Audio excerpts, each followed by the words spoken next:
passe ma vie à voyager en ce moment, je fais beaucoup de compétitions, beaucoup de street jam. Les street jam, c'est des compétitions dans la rue où il y a des gros rassemblements et le meilleur tricks de la journée gagne. Cette année, j'ai fait la street jam de Perpignan, je l'ai gagné. J'ai fait la street jam de Lorient, je l'ai gagné. J'ai eu aussi le prix du meilleur tricks 2021 en rail. C'était un rail, j'étais en Californie, que j'ai remonté à l'aide d'une voiture.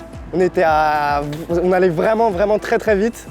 Et c'est un rail sur 20 marches que j'ai remonté. C'était incroyable. La trotte, c'est vraiment un état d'esprit de liberté. On fait ce qu'on veut. C'est trop bien, ça pousse à la créativité. Quand tu vas à un spot, les lines elles sont pas écrites, c'est vraiment à toi de te creuser la tête pour savoir ce que tu veux faire et tout. Et c'est cool, en fait, chaque rider a sa touche personnelle et j'aime beaucoup. Moi, je dirais que mon geste parfait en trottinette, c'est le board whip board. J'adore le feeling de ce trick, c'est un trick que je voulais vraiment apprendre quand j'étais petit parce que mon rider préféré de l'époque, Nick Tedrick, il faisait tout le temps ce trick. Board, c'est le slide de base en rail et en trotte. Et whip, c'est faire tourner le plateau. Et après, tu ratterris en board sur le rail. Et le feeling il est incroyable en fait. Quand t'as plus le contrôle du deck sur le rail et qu'après tu ratterris, tu reslides, incroyable. Pour réaliser le board whip board, faut partir en bunny up, arriver sur le rail, moi en général je me mets sur le côté. Ensuite en slidant je me mets à plat.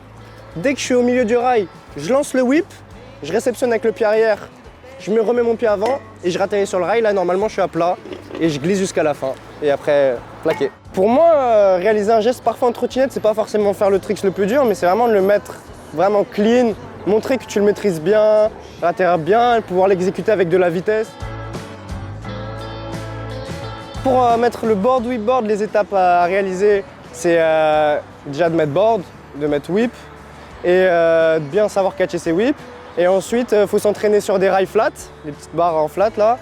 Et ensuite sur des rails un peu plus longs, ensuite sur des rails descente, ensuite sur des rails montée plat, ensuite sur des rails plat descente.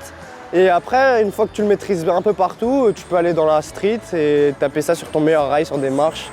Voilà, il y a des étapes, ça y va crescendo. Parfois le board whip board, je vais le mettre parfaitement, parfois je peux le rater. Mais ouais, on le travaille tous les jours. Moi je pense que toutes les sessions, à chaque fois que je vais au skatepark, je le fais au moins une fois. C'est mon trick. Mon objectif c'est vraiment de me faire kiffer et de faire les plus belles vidéos et de satisfaire les gens.